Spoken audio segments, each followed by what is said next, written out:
Hello everyone, welcome to Nawaz English school. কেমন আছো তোমরা সবাই? আজকে আমরা দেখব মেক ভার্সেস ডু। মেক আর ডু কখন কোনটা ইউজ হয় এটা নিয়ে অনেকের মধ্যে একটা কনফিউশন থাকে। দেখো, আমরা মেকটা ইউজ করব যখন আমরা কোনো নতুন কিছু ক্রিয়েট করব। হুম?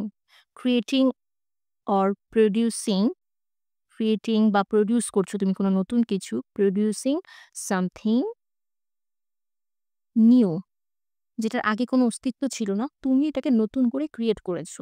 আর ডু টা আমরা ইউজ করি যখন কোনো টাস্ক হয় বা কোনো অ্যাক্টিভিটি বা ধরো যে কোনো রুটিন, ঠিক আছে? সেসব ক্ষেত্রে আমরা ডু টা ইউজ করি। আমরা যদি একটু এক্সাম্পল দেখি তাহলে ক্লিয়ার হবে। যেমন ধরো, make a promise, make a promise. এখানে ডু আ প্রমিস হয় না। ঠিক আছে? Make a promise. বাস প্রমিসটা তুমি নতুন করে কেউ মানে একজন মানুষ আরেকজন মানুষকে একটা ওয়াদা করছে, একটা অঙ্গীকার এটা। কিন্তু যদি আমরা এখানে এইটা বলি ডু দিয়ে তাহলে আসবে ডু আ ফেভার। আমাকে একটা উপকার করো। তখন আমরা আর বলি না যে মেক আ ফেভার। ঠিক আছে? যদি আমরা একটু আ এক্সাম্পল দেখি, যেমন she made a cake for me. দেখো, এখানে কেক একটা নতুন একটা জিনিস প্রডিউস হয়েছে, তাই না? এইজন্য আমরা মেড ইউজ করেছি। আবার যদি আমরা দেখি, she does household work, household work. এখানে এটা একটা অ্যাক্টিভিটি, তাই না? এইজন্য আমরা ডাজ ইউজ করেছি। এখন যদি আমরা কিছু এক্সাম্পল দেখি তাহলে আমাদের জন্য জিনিসটা ক্লিয়ার হয়ে যাবে।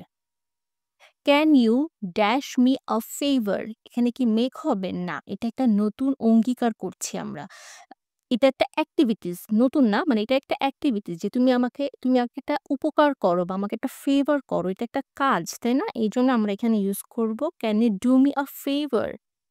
হি always dash excuses for being late. এখন এক্সকিউজেসটা কি হবে?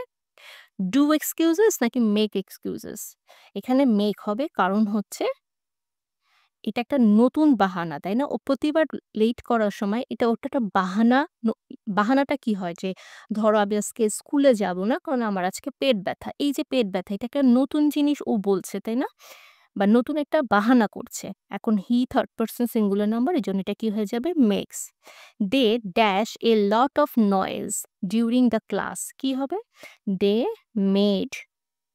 কেন? কারণ নয়েজ নতুন ক্রিয়েট হচ্ছে এটা, তাই না? মেড কেন হয়েছে? কজ কাজটা অলরেডি হয়ে গিয়েছে। I try to dash exercise every day. I try to do exercise cause এক্সারসাইজটা একটা activity. She dash a great speech at the event. কি হবে? She made, cause স্পিচটা নতুন করে প্রডিউস হয়েছে। Please dash the dishes after dinner. এটা একটা activity. তাহলে please do the dishes after dinner. She dash a big mistake in his report. কি হবে? এখানে made, কারণ এই যে মিস্টেক এটা তো ক্রিয়েট হয়েছে, তাই না? নতুন একটা জিনিস ক্রিয়েট হয়েছে। He dash a lot of effort to improve. কি হবে? Again make.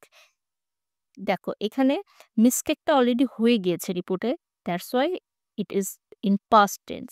বাট এটা কি হয়? He makes, he makes a lot of effort to improve. Please dash a phone call. কি হবে? Make a phone call or do a phone call to your mom. বলতে পারবে তোমরা এটা? ফোন কল কি হবে? এটা নতুন জিনিস হচ্ছে, তাই না? আমি কল করছি, এটা একটা নতুন।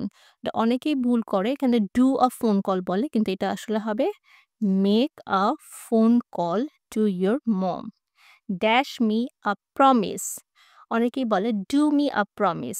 নো, এটা হবে make me a promise that you will never lie. Make me a promise, এটা ডু মি আ প্রমিস না, ডু প্রমিস হয় না, মেক প্রমিস হয়, ডু ফেভার হয়। ঠিক আছে? তো এই ছিল মেক আর ডু এর মধ্যে পার্থক্য। হোপ তোমাদের বুঝতে কোনো সমস্যা নেই। তোমরা যদি আরো কিছু এক্সাম্পল প্র্যাকটিস করো তাহলে এটা আরো ক্লিয়ার হয়ে যাবে। So be happy and stay safe and don't forget to like and subscribe.